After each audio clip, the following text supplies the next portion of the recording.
আজ আমার আমেরিকার এক বড় ভাই মাজেদ ভাইয়ের আমন্ত্রণে এই প্রথমবারের মতো যাচ্ছি নারায়ণগঞ্জ।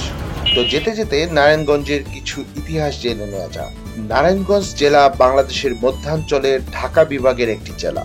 অত্যন্ত প্রাচীন এবং প্রসিদ্ধ সোনারগাঁও এই জেলার অন্তর্গত। নারায়ণগঞ্জ সোনালী আঁশ পাটের জন্য প্রাচ্যের ড্যান্ডি নামে পরিচিত। 683.14 বর্গ কিলোমিটার আয়তনের এই জেলাটি ঢাকা বিভাগের সবচেয়ে ছোট জেলা। তো চাষারা নেমেই রেলগেট বাজার থেকে কিছু মিষ্টি কেনার জন্য চেষ্টা করছি ভাইয়ের জন্য। তো এর মধ্যে ইতিহাস ঘেঁটে শোনা যাক নারায়ণগঞ্জ নামটি কিভাবে এলো। 1766 সালে মুসলিম ধর্মীয় নেতা নারুল ইসলাম, যিনি বেনুর ঠাকুর বা লক্ষ্মীনারায়ণ ঠাকুর নামে অধিক পরিচিত ছিলেন, তিনি ইস্ট ইন্ডিয়া কোম্পানির নিকট থেকে এ অঞ্চল অধীনে নিয়েছিলেন। তিনি প্রভু নারায়ণের সেবার ব্যয়ভার বহনের জন্য একটি উইলের মাধ্যমে শীতলক্ষ্যা নদীর তীরে অবস্থিত মার্কেটকে দেবোত্তর সম্পত্তি হিসেবে ঘোষণা করেন। তাই পরবর্তীকালে স্থানের নাম হয় নারায়ণগঞ্জ। শীতলক্ষ্যা নদীর পাড়ে অবস্থিত নারায়ণগঞ্জ নদী বন্দর একটি বিখ্যাত নদী বন্দর। নারায়ণগঞ্জ চাষার আসার পর আমরা এখন আছি বন্দরঘাটে। সাথে রয়েছে ছোট ভাই রুমান, যে মাজেদ ভাইয়ের বাড়ি থেকে এসেছে আমাদের পথ দেখিয়ে নিয়ে যাওয়া। এখানে আপনি নারায়ণগঞ্জের সবচেয়ে জায়গা পুরান ঘাট হলো এটা বন্দরঘাট। এখানে প্রতিদিন না পার হলে 1 লাখ মানুষ যাতায়াত করে। আমাদের ওই পার অনেক মানুষ। এটা খুব বিজি ঘাট। নাম কি ঘাটটা? বন্দরঘাট বলে। বন্দরঘাট। শুনতেই পেলেন, আমরা আছি এখন বন্দরঘাটে এবং এই ঘাট থেকে আমরা যাচ্ছি নবীগঞ্জ। রুমানের কথা অনুযায়ী এই ঘাটে প্রতিদিন 1 লাখ লোক যাতায়াত করে।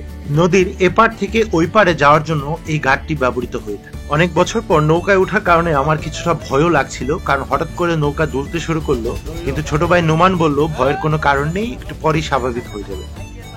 শীতলক্ষ্যা নদীর এই ঘাটটি সকাল থেকে শুরু করে মধ্যরাত অবধি যাতায়াতের সুবিধার জন্য লোক পারাপার করে থাকে। বন্দরঘাটে নৌকা দিয়ে নদী পার হতে হবে এটা কখনো ভাবিনি।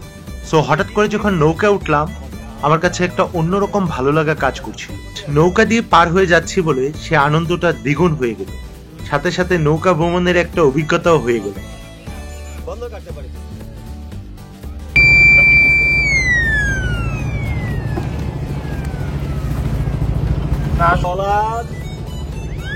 দুইটা না, মোট কথা 8টা ডলার আছে। অল টাইম আঙ্কেল একটার পিছর পর একটা একটা আছে। ওই যে দেখেন একটা, আপনি এখানে ভিডিও করেন যাইতেছে। যদি এই যে আমার সাথে আরেকটা লাগে, এই যে অল টাইম তিনি ঘুরে ফিরে থাকে 8টা ডলার। এই যে আরেকটা হিসাব আছে দেখছেন, মানে অল টাইম একটা খালি ঘুরের ভিতরেই থাকে। এত মানুষ পার হয়, অনেক বিজি কাটে এটা প্রচুর। শুনতেই পেলেন, ভিজিঘাট হওয়ার কারণে প্রাইভেট নৌকার পাশাপাশি এখানে রয়েছে ট্রলার, যা একসাথে অনেকগুলো লোক পারাপার করতে পারে। টাকা এরা কিন্তু এক নৌকা দেবে অভ্যস্ত না, আমাদের মাটিতে দিতে হইব। নদী পারাপার শেষ, চলে এলাম এপারে। যাচ্ছি বন্দরনগরীর বিজি একটি বাজারের মধ্য দিয়ে। গন্তব্য মাজেদ ভাইয়ের বাড়ি নবীগঞ্জ খাদেমপাড়া।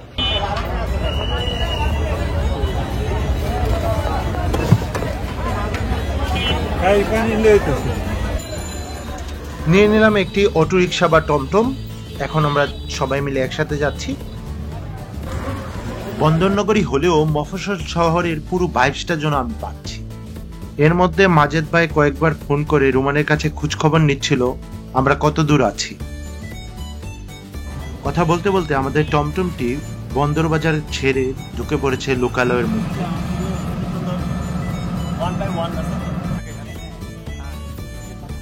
যেতে যেতে পথেই চোখে পড়লো খুবই সুন্দর এবং আধুনিক ডিজাইনে স্বয়ংসম্পূর্ণ পাক পাঞ্চাতন সিটি জামে মসজিদ।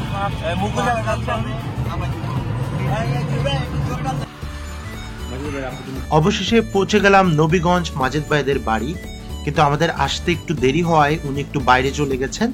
খুব শীঘ্রই উনি চলে আসবে। তো এই ফাঁকে আমরা খাওয়া দাওয়াটা শেষ করে নিলাম এবং বেরিয়ে পড়লাম ওনাদের এলাকাটা দেখতে। সাথে আছে ছোট ভাই রুমান। ওনাদের বাড়ির ঠিক পিছিয়ে রয়েছে কদম রসুল দরবার শরীফ।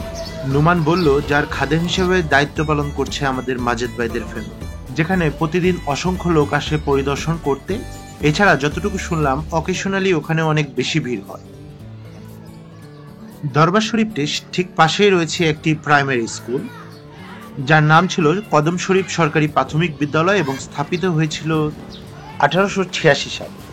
দরবার শরীফটি পেরিয়ে যেতেই চোখে পড়লো সেই নদী বন্দরটি, যার অন্য প্রান্ত দিয়ে নৌকা পারাপার করে আমরা নবীগঞ্জ এসেছি।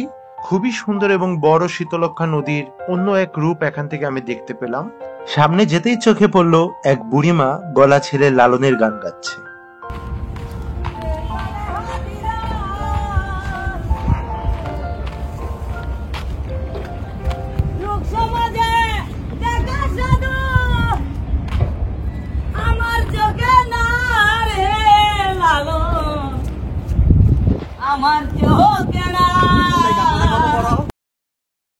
নদীমাতৃক এই দেশ বাংলাদেশ, এদেশের আসল রূপ এই নদী কেন্দ্রিক।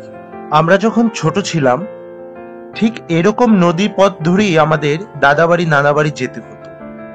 আজ অনেকদিন পর এই নদীর কাছে এসে আমার সে পুরনো স্মৃতিগুলো ভেসে উঠছে। শুনলাম বর্ষা মরশুমে এই পানির গভীরতা আরো বৃদ্ধি পায়। এই পর্যন্ত পানি আসে।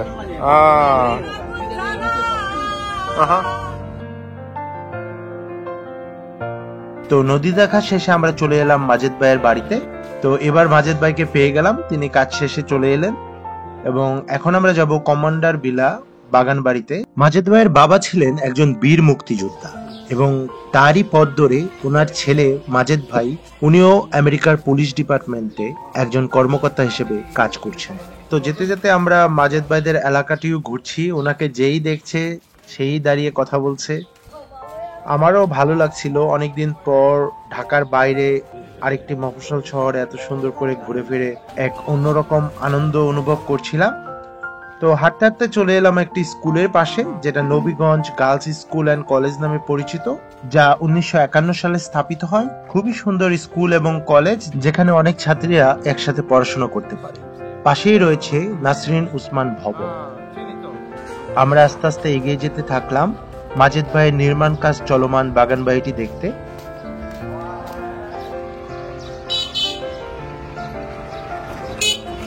খুবই সুন্দর বড় একটি জায়গা নিয়ে বাগান বাড়িটি উনি বানাচ্ছেন, যেখানে অনেক রকমের ফল ফলাদি এবং ফুলের গাছ থাকবে এবং উনি আমাদের খুব ভালো করে দেখাচ্ছিলেন কোন কোন জায়গায় উনি কোন কোন গাছ এবং ছোট ছোট বসার জায়গা তৈরি করবে, যেখানে বসে অবসর সময়ে বন্ধু বা আত্মীয় স্বজনের সাথে একটু চা নাস্তা করা যাবে।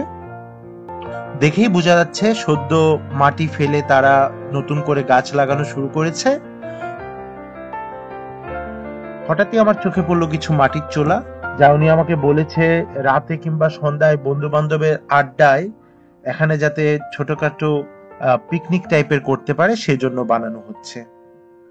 তো কতক্ষণ মনের আনন্দে আমরা এই ঘরটায় বসেছিলাম এবং গাছ এবং প্রকৃতিকে অনুভব করছিলাম।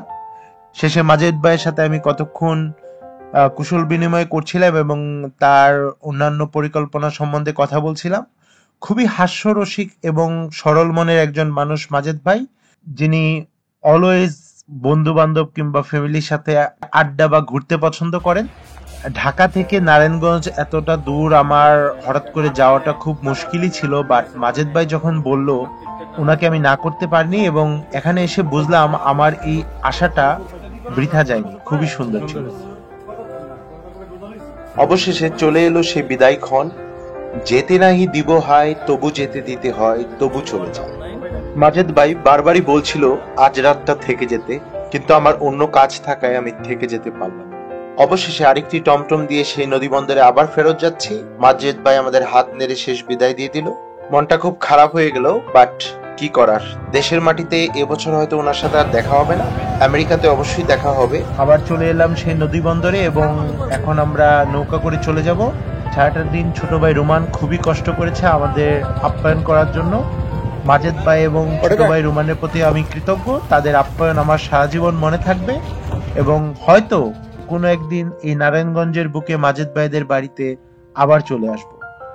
সিটি থেকে অনেকেই কাজ করে নিজ বাড়িতে ফিরছে, দেখতে খুব ভালোই লাগছে। তো আজ এই পর্যন্তই, নেক্সটে আরেকটি ব্লগ নিয়ে চলে আসবো আইকে ব্লগস ইউএস এর চ্যানেলে।